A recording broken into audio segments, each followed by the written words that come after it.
এখন কি সেটা হয়? অপরাধ করে একজন আর শাস্তি পায় আরেকজন। ইবনুল কাইয়্যিম রাহিমাহুল্লাহ বলেন, একজন সাহাবীর এক পাদ্রীর সঙ্গে সাক্ষাৎ হলো।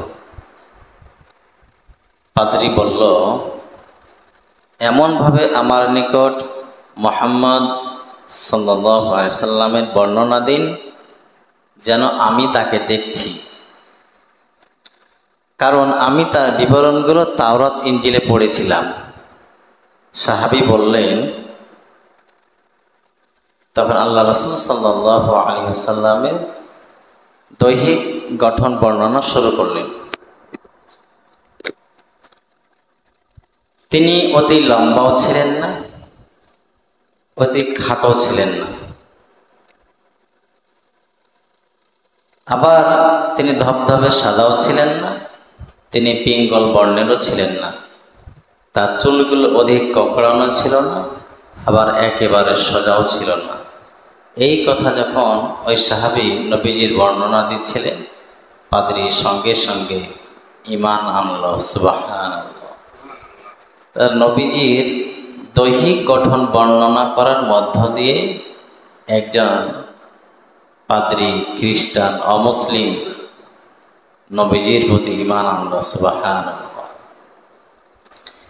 কারণ সে তাওরাত ইনজিলে পূর্ববর্তী নবীর যে কিতাব, হযরত ঈসা আলাইহিস সালামের কিতাব, মূসা আলাইহিস সালামের কিতাব, এই দুইটা কিতাব পড়েছিল এবং সেখানে নবীজির আগমনের কথা জানতে পেরেছিল।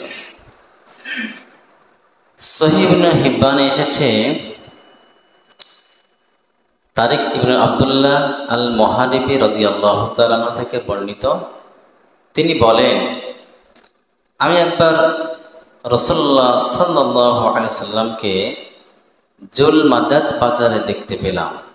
তার গায়ে লাল টোরাকাটা জোড়া কাপড় ছিল। তিনি বলছিলেন, ইয়া আইয়ুহান নাস কুলু লা ইলাহা ইল্লাল্লাহু তুফলিহুন, হে সকল মানুষ, তোমরা যদি বলো লা ইলাহা ইল্লাল্লাহ তাহলে তোমরা সফল কাম।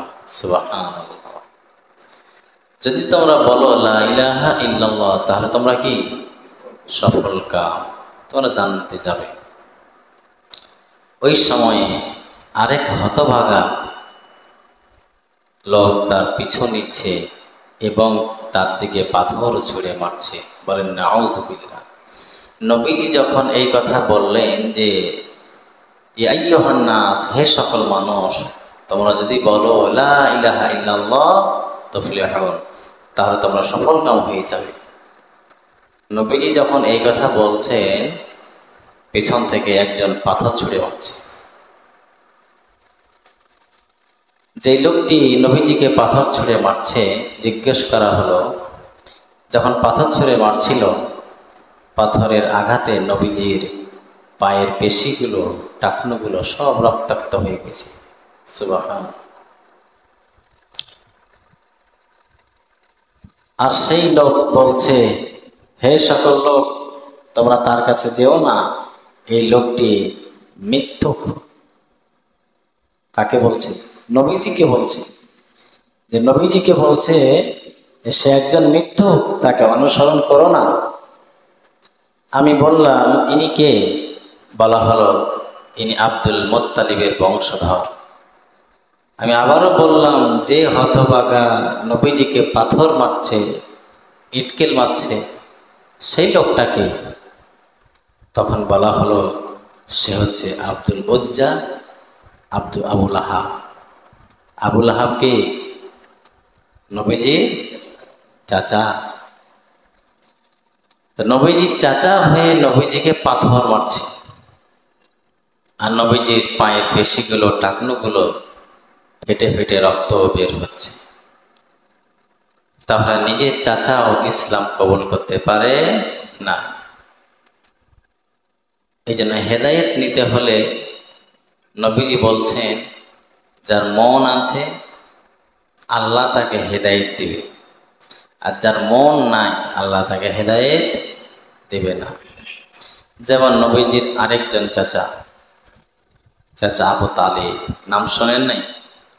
চাচা আবু তালেব ঈমান আনতে পারে না। নবীজি বললেন, চাচা আমার কানে কানে বলেন,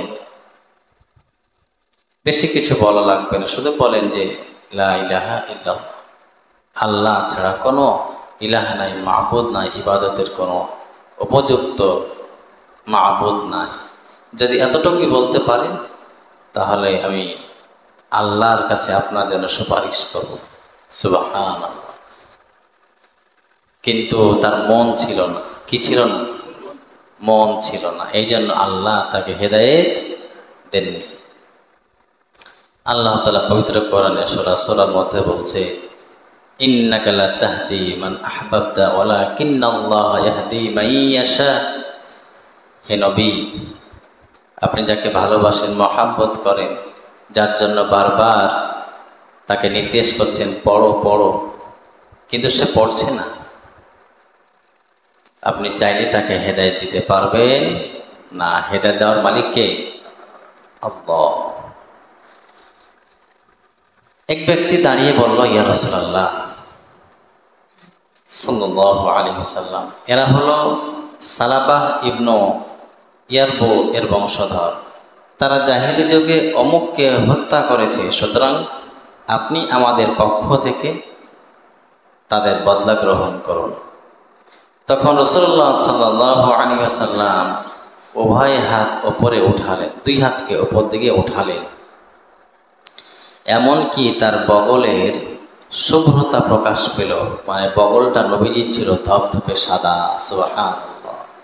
এই দুইটা বগল শুধু নবী ছাড়া দুনিয়ার যত মানুষ এসেছে সমস্ত মানুষের বগল কি সাদা থাকবে?